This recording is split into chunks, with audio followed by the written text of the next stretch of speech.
volta à Web TV Semiárido Forte. Estamos continuando aqui comemorando o mês do trabalho e convidamos dessa vez o nosso amigo Luciano Lula, que é vereador lá em Morro de Chapéu, presidente do Polo Sindical da região de Irecê. Lula, nós sempre começamos aqui nossa entrevista perguntando ao entrevistador: quem é Luciano Lula? Bom dia, Luiz. Bom dia a todos que estão nos acompanhar aqui no programa Semiárido Forte. Parabenizar pela essa iniciativa. A nossa região ela é muito carente de mídias sociais que cumprem o seu papel efetivamente. A gente ainda vive muito à mercê das mídias tradicionais que acabam influenciando muito nosso povo. Então, essa iniciativa vem muito a colaborar com a classe dos trabalhadores rurais. Luciano Lula vem de uma comunidade quilombola de Morro de Chapéu. Sou o segundo filho de Abiderman Bernardo de Brito e de Ana Maria, e nasci na comunidade de Velame, a qual foi certificada no ano de 2005 com iniciativa nossa, com os punhos da gente, com mobilização da gente. Começamos a militar na política, nos filiando ao Partido Comunista do Brasil, PCdoB de Morro de Chapéu, no ano de 2000. Tive a felicidade de cursar o ensino médio, tenho a felicidade maior ainda de ter um filho advogado que se interessa pelas causas sociais, Gabriel Oliveira Brito, e estou no meu primeiro mandato de vereador pelo PCdoB de Morro de Chapéu, Luiz. Muito bem, Lula. A gente sabe que a agricultura familiar, né, ela tem uma importância enorme, não só para a economia, né, mas para a nossa própria alimentação, que a gente chama de segurança alimentar, não é isso? Porque o prato nosso que vai para a mesa, a maior parte vem da agricultura familiar. Eu queria saber de você, quais são hoje os principais desafios dessa categoria e se eles conseguem enxergar essa importância que eles têm para a sociedade brasileira. A agricultura familiar ela vem passando por desafios há tempos, né? Há muitos tempos. A gente vem com períodos de escassez de chuva, com períodos de dificuldade ao acessar assistência técnica e extensão rural, a programas específicos, ao subsídio em si, mas esses desafios são pequenos diante da raça, da garra, da vontade que tem o trabalhador rural, que tem o homem do campo, que tem nosso povo do semiárido.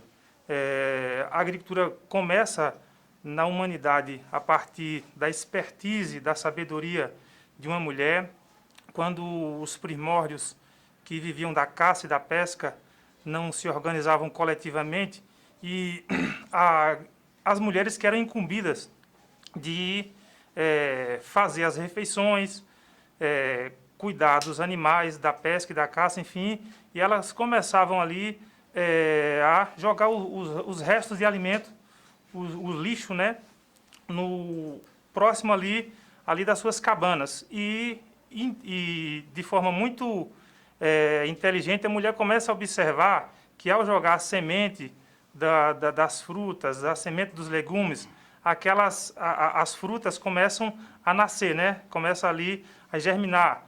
Consequentemente, ela começa a perceber que as caças vêm para observar, vêm para comer os restos de alimentos. Então, o homem, a agricultura começa a partir daí, quando começa ali a aprender a domesticar os animais, começa a desenvolver áreas de cultivos, porque uma vez com a semente é que começa a semear, e então começa tudo isso da expertise da mulher. Na pergunta que você faz, Luiz, a gente tem hoje um município, uma região extremamente agrícola, extremamente rural, que tem um potencial enorme, que já teve dias complicados por conta da monocultura, mas a gente hoje ainda joga um papel importante na economia regional, uma vez que, com o advento da irrigação, a gente diversificou muito nossa produção. A gente vinha de uma região que era conhecida como a região do feijão, e hoje a gente consegue diversificar nossa produção. Muito forte na área de leguminosas, de frutíferas, e estamos alcançando voos maiores com a chegada de algumas tecnologias. A gente vê com muito bons olhos a chegada de algumas agroindústrias, algumas voltadas mais para o manejo agroecológico, e outras de forma convencional, mas que também a gente vê com bons olhos. Então, a gente tem a consciência que, apesar das dificuldades, a nossa região contribui muito com a economia local, com a economia do nosso estado, onde a gente tem hoje na agricultura familiar mais de 70% do que chega na mesa do brasileiro sai da agricultura familiar, apesar de a gente achar que ainda é pouco subsídio para que a gente pudesse jogar um papel mais importante. Mas, assim, a gente vê uma certa evolução a partir de alguns governos que a gente julga ser um pouco mais progressistas, onde deu um pouco mais de condição para que a gente melhorasse. Você falou aí da história da agricultura e eu me lembro que uma revista científica há algum tempo fez uma análise do que seriam as principais inovações científicas da humanidade. E não foi nem o celular, nem o avião, nem o automóvel, foi a própria agricultura, né, que possibilitou a fixação das pessoas em determinados lugares. Né? Deixamos de ser nômades por conta da agricultura, não é isso? Exatamente, exatamente. Lula, esse período que a gente está vivendo agora, né, de pandemia, ele afetou a classe trabalhadora de uma maneira geral, né? A falta de emprego, escassez de alimentos. Como é que essa classe específica da agricultura tem lidado com isso? Olha, tem sido dias difíceis, né, Luiz? Primeiro que com a pandemia, por ser uma doença nova, ainda sem muitos estudos, sem muita expertise de como lidar, a gente sofreu bastante. A classe dos trabalhadores rurais foi afetada e muito afetada mesmo. Quando eu digo isso é porque a gente vivenciou e viu dezenas de produtores que cultivavam a cenoura, que cultivavam a beterraba, que produziam inclusive a mamona, teve dificuldade de escoar naquele período onde o comércio estava praticamente todo fechado, naquele período onde a doença estava ali de forma mais emergente, muitas barreiras e muita dificuldade de saber o que fazer. Então a gente teve muitas percas, né? E com isso, o nosso povo teve que se reinventar para poder tirar o sustento da sua produção. E aí, com muita sabedoria, com muita inteligência, é que a nossa região aumentou muito a participação do comércio em deliveries, né? Várias cidades do nosso território hoje trabalham com delivery, onde a pessoa que produz o coentro, a alface, a batatinha, ele já forma uma cestinha, junta com o vizinho, forma uma cesta, divulga nas redes sociais e faz a entrega. Muitos dos comerciantes começaram a entender que precisava valorizar um pouco mais aquilo que produzia na sua cidade, principalmente com a dificuldade de atrair e conseguir alimentos de outros municípios, de outro território. A gente começou a melhorar a importância das nossas feiras, as feiras agroecológicas que acontecem aqui no nosso território. Irecê é um exemplo disso, através do Núcleo Raiz do Sertão. Salvo engano, são 11 cidades no território de Irecê que têm feiras agroecológicas, e tudo isso ajudou bastante a economia local e esses nossos agricultores. A gente teve uma certa colaboração em determinado período por parte do governo estadual com o PA emergencial. Muitas cidades conseguiram acesso a esse PA emergencial para suprir um pouco daquele início turbulento que a gente teve com a chegada da pandemia. Então, eu acredito que a gente só não está numa condição pior graças à nossa expertise, graças à nossa inteligência e à sensibilidade do nosso povo. A gente ainda viu muito, por parte, principalmente do governo estadual, a redução de algumas tarifas, como a tarifa de energia, que ajudou muito o irrigante. A gente ainda viu sensibilidade por parte de algumas prefeituras que acabaram incentivando ainda mais os agricultores. E então a gente acabou, de certa forma, minimizando um pouco mais os impactos da pandemia por conta mais das nossas ações do que por conta do incentivo do governo federal. Tiveram que se reinventar em muitas coisas, né? Exatamente, Luiz. Lula, o Polo Sindical de Irecê, ele representa quantos trabalhadores? E quais cidades ele representa? Olha, o nosso polo, o Polo de Irecê, hoje tem 23 sindicatos filiados. Fora do território de Irecê, tem a cidade de Morro de Chapéu, que é filiada ao nosso polo, do qual eu sou presidente. a cidade de Tapiramutá e Morro Pará, que já faz parte de outro território. Então, enfim, esses 23 municípios que são filiados ao nosso polo, a gente estima que mais ou menos a gente tem a representatividade de em torno de 190 mil a 210 mil trabalhadores rurais. Uma vez que a gente faz uma estimativa ainda ali um pouco por baixo, né? Quando a gente pega a média de residências, a média de propriedades rurais, a média, a gente faz essa média e a gente chuta que seja algo em torno disso, colocando que essa média entre 190 e 210 mil trabalhadores e trabalhadoras rurais, a gente acredita que 70% dessa população já tenha a DAP, o documento de aptidão ao PRONAF, né? A DAP que está aí com os dias contados. Então a gente chega a esses municípios com essa representação, que a gente costuma dizer, a segunda instância de representação de movimento sindical, uma vez que a gente tem na base o sindicato, a segunda instância seria o nosso polo, a federação a nível de estado, e aí mais por cima, CONTAG e FETAG. Bom, você falou aí que a DAP está com os dias contados. Você poderia falar um pouco mais sobre esse assunto? Pois é, Luiz, a DAP, ela, a cada ano que passou, ela ganhou uma importância maior ainda para o trabalhador.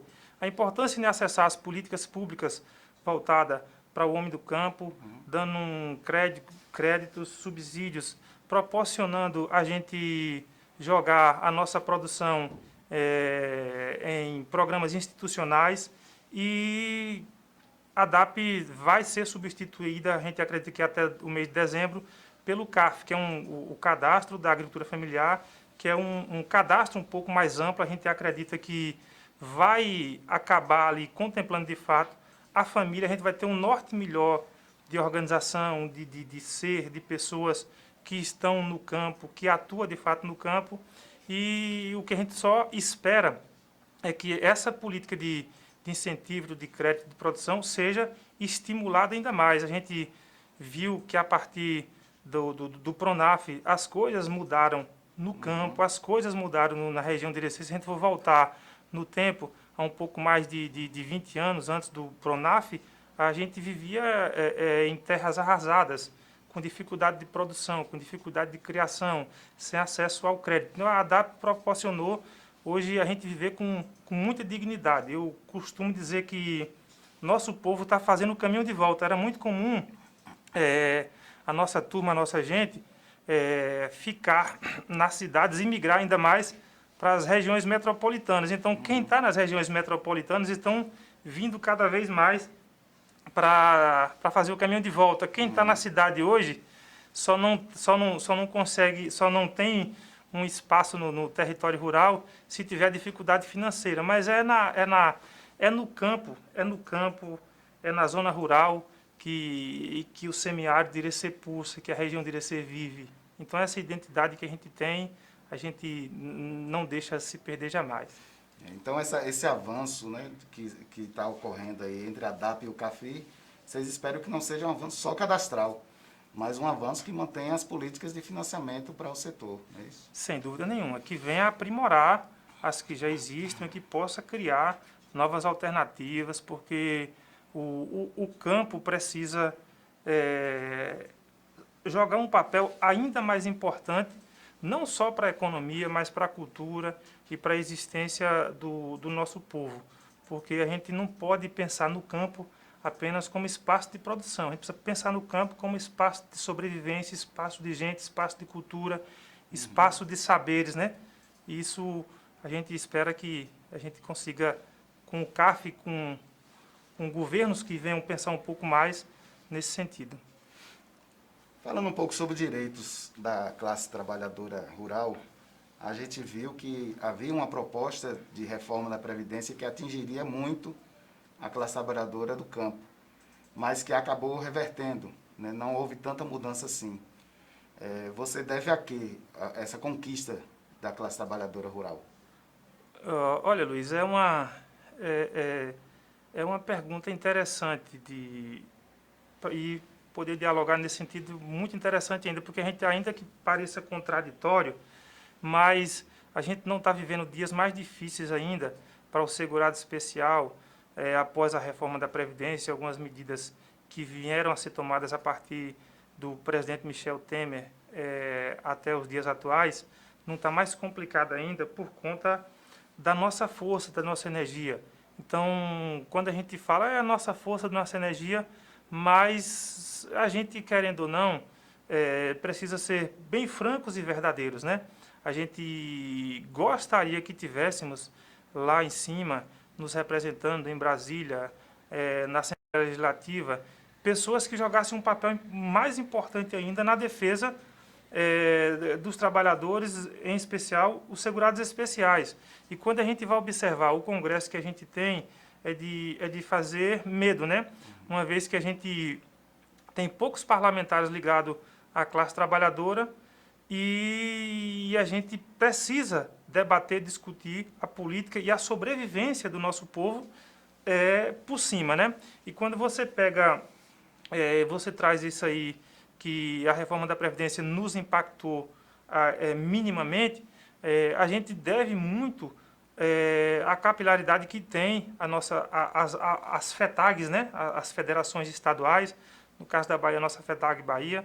Aproveitar e mandar um abraço para o meu presidente João da Cruz, o presidente da FETAG Bahia, o vice-presidente Davi, João da Cruz, e o presidente Dutra, Davi aqui de João Dourado, uma satisfação para a gente. E foi justamente a FETAG e a CONTAG, Luiz, que mobilizou centenas de milhares de trabalhadores, que mobilizou a classe trabalhadora rural em diversas manifestações nesse Brasil afora. E nós não ficamos apenas nas ruas, nós tivemos, até no Congresso Nacional, as vésperas daquela votação. Daqui da região de Irecê, nós tivemos com a comissão que teve por 8 dias em Brasília, comissão formada pelo polo sindical, visitando alguns gabinetes, relatorias, tentando convencer deputados, argumentando, pressionando de fato para que os impactos fossem reduzidos. Então, a gente deve muito às nossas organizações, a CTB, papel fantástico a CTB jogou, a CONTAG, FETAG, e os nossos valentes sindicatos de trabalhadores rurais, que quando a gente convocou, pediu para ir para as ruas, para manifestar, e isso nos trouxe um pouco mais de alento nesse sentido de impacto. Falando sobre essa representação política, né? Você está no seu primeiro mandato como vereador lá em Morro do Chapéu. Eu queria que você falasse um pouco qual a importância de ter alguém representante da classe trabalhadora naquele meio, né, parlamentar, e quais são as medidas que você consegue tomar, consegue agir em prol da classe trabalhadora e da própria sociedade de Morro do Chapéu. Olha só, Luiz, como a gente vem de uma camada, a gente vem dos movimentos sociais, seria muita injustiça se a gente não defendesse aquilo que a gente prega, né? Eu aprendi, eu sou muito simpático, adepto à filosofia de Paulo Freire, aprendi que você precisa diminuir a distância daquilo que você diz para aquilo que você faz, de tal modo que que sua prática seja semelhante com a sua teoria. Então, a gente vem dessa relação de base, dessa formação de defender os conselhos municipais, e a gente vem atuando muito nesse sentido com o nosso mandato, para que os nossos conselhos municipais tenham cada vez mais representantes ativos da sociedade civil, que não seja apenas massa de manobra do poder público. A gente, inclusive, no nosso mandato já entra com primeira ação junto ao Ministério Público, justamente provocando, no sentido para que venha discutir as alterações impostas pelo poder público local, onde o poder público vem tentando interferir na sociedade civil, colocando agentes políticos, agentes públicos, secretários, cargos de confiança que atuam na sociedade civil para que ocupe o espaço de sociedade civil enquanto conselho.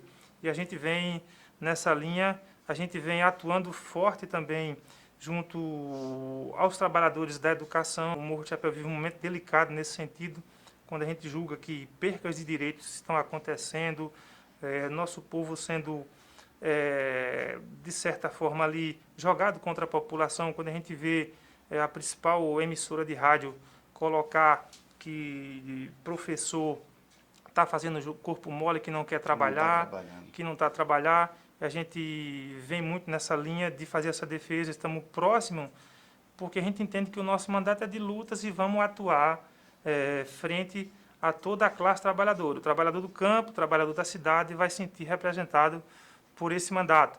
Consciente das dificuldades, que é você fazer um mandato com independência, um mandato que a gente julga ser justo, sem deixar ser coagido, sem dizer amém, votando aquilo que a gente entende que é de interesse da sociedade, mas principalmente com muita lisura, com muito pé no chão, consciente de onde a gente quer chegar. Muito bem, Lula. Eu queria já agradecer, né, sua presença aqui, e em seu nome agradecer a toda a classe trabalhadora do campo, que é tão importante para a nossa sociedade, né, desejar que todas as dificuldades sejam superadas e alertar para que eles reconheçam a importância que tem o movimento sindical, né, para que eles se aproximem e lutem junto com vocês. Né? E aí, para a gente se despedir, Lula, eu queria que você deixasse uma mensagem para a sua categoria, né, principalmente, mas também para a sociedade que você representa. Luiz, agradecer mais uma vez pela oportunidade de estar falando aqui para o programa Semiárido Forte, parabenizar mais uma vez e dizer que a gente tem tido dias difíceis, mas com dias de lutas que a gente vem encampando, a gente vai conseguir passar por tudo isso que a gente vem vivenciando. O momento é delicado, o momento é complicado, mas requer ainda mais força, resistência e união da classe trabalhadora. Eu quero agradecer em nome de você a todos os servidores públicos do nosso território e agradecer em nome do meu presidente da FETAG, João da Cruz, a todos os trabalhadores e trabalhadoras rurais do território de Irecê. Esse programa ele é muito importante, ele traz muito essa questão da identidade local e a gente louva por isso e dizer que sempre que precisar, conte conosco. Nós queremos agradecer a presença do vereador Luciano Lula, do PCdoB de Morro de Chapéu, presidente do Polo Sindical. Não perca! Próximo programa, nós vamos falar com a professora Márcia Fernandes, da PLB, entre outros assuntos, falar sobre os precatórios do Fundeb. Até a próxima! Gostou desse vídeo? Curta, compartilhe, se inscreva em nosso canal. Conheça também nossas redes sociais no Facebook e no Instagram. Não deixe de assinar também a nossa petição pública em defesa da Caatinga. O link está na descrição do vídeo. Laranjais nas periferias, quem ergue as capitais, os centros, as margens, quem sofre nos laranjais nas periferias, quem ergue as capitais, os centros, as margens, trabalhador e trabalhadora trabalham